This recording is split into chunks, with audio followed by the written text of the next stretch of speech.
मैं उन सभी लोगों के प्रति अपनी संवेदना व्यक्त करता हूं जिन्होंने अपने करीबियों को खोया है। हम सभी इस मुश्किल घड़ी में उन लोगों के साथ मजबूती से खड़े हैं जिन्होंने इस आपदा का नुकसान झेला है। मेरे प्यारे देशवासियों, चुनौती कितनी ही बड़ी हो, भारत का विजय का संकल्प भी हमेशा उतना ही बड़ा रहा है। देश की सामूहिक शक्ति और हमारे सेवा भाव ने देश को हर तूफान से बाहर निकाला है। हाल के दिनों में हमने देखा है कि कैसे हमारे डॉक्टर्स, नर्सेस और फ्रंटलाइन वॉरियर्स उन्होंने खुद की चिंता छोड़कर दिन रात काम किया और आज भी कर रहे हैं। इस सब के बीच कई लोग ऐसे भी हैं जिनकी कोरोना की सेकंड वेव से लड़ने में बहुत बड़ी भूमिका रही है। मुझसे मन की बात के कई श्रोताओं ने नमो ऐप पर और पत्र के द्वारा इन वॉरियर्स के बारे में चर्चा करने का आग्रह किया है। साथियों, जब सेकंड वेव आई, अचानक से ऑक्सीजन की मांग कई गुना बढ़ गई, तो बहुत बड़ा चैलेंज था। मेडिकल ऑक्सीजन का देश के दूर सुदूर हिस्सों तक पहुंचाना अपने आप में बड़ी चुनौती थी। ऑक्सीजन टैंकर ज्यादा तेज चले, छोटी सी भी भूल हो तो उसमें बहुत बड़े विस्फोट का खतरा होता है। इंडस्ट्रियल ऑक्सीजन का उत्पादन करने वाले काफी प्लांट देश के पूर्वी हिस्सों में हैं। वहां से दूसरे राज्यों में ऑक्सीजन पहुंचाने के लिए भी कई दिन का समय लगता है। देश के सामने आई इस चुनौती में देश की मदद की क्रायोजेनिक टैंकर चलाने वाले ड्राइवर्स ने, ऑक्सीजन एक्सप्रेस ने, एयरफोर्स के पायलट्स ने, ऐसे अनेकों लोगों ने युद्ध स्तर पर काम करके हजारों लाखों लोगों का जीवन बचाया। आज मन की बात में हमारे साथ ऐसे ही एक साथी जुड़ रहे हैं, यूपी के जौनपुर के रहने वाले श्रीमान दिनेश उपाध्याय जी। दिनेश जी, नमस्कार। सर जी प्रणाम। सबसे पहले तो मैं चाहूंगा कि आप जरा अपने बारे में हमें जरूर बताइए। सर, हमारा नाम दिनेश बाबुलनाथ उपाध्याय है।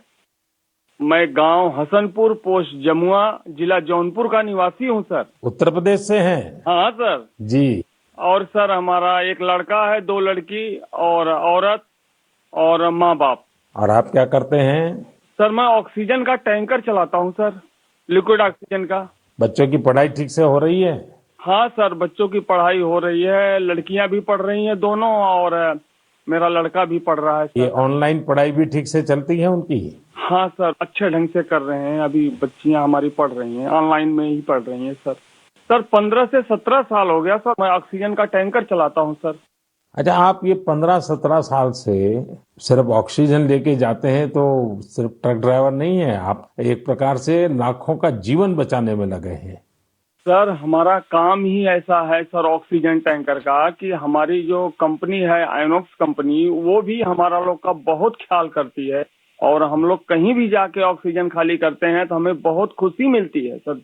लेकिन अभी कोरोना के समय में आपकी जिम्मेदारी बहुत बढ़ गई है। हाँ सर, बहुत बढ़ गई है। जब आप अपने ट्रक की ड्राइविंग सीट पर होते हैं तो आपके मन में क्या भाव होता है? पहले की तुलना में क्या अलग अनुभव?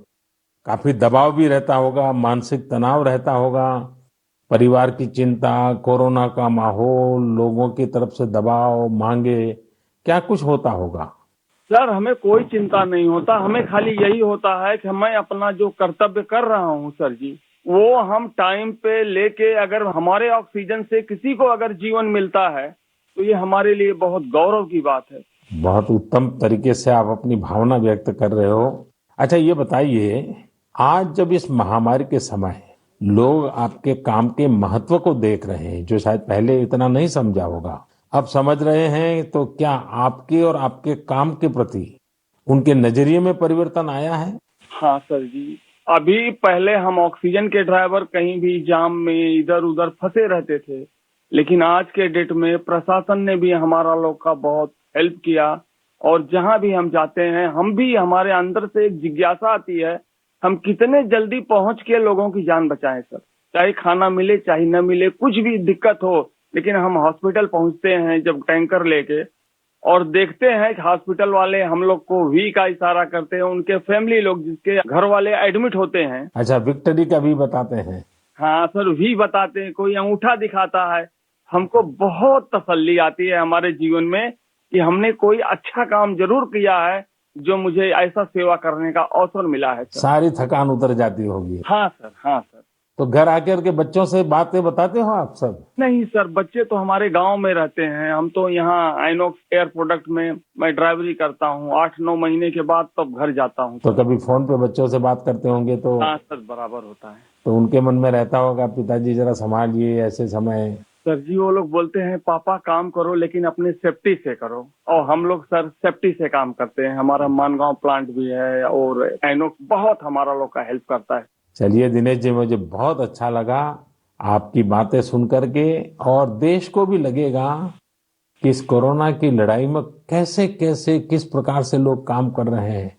आप 9-9 महीने तक अपने बच्चों को नहीं मिल रहे हैं, परिवार को नहीं मिल रहे हैं, सिर्फ लोगों की जान बच जाए।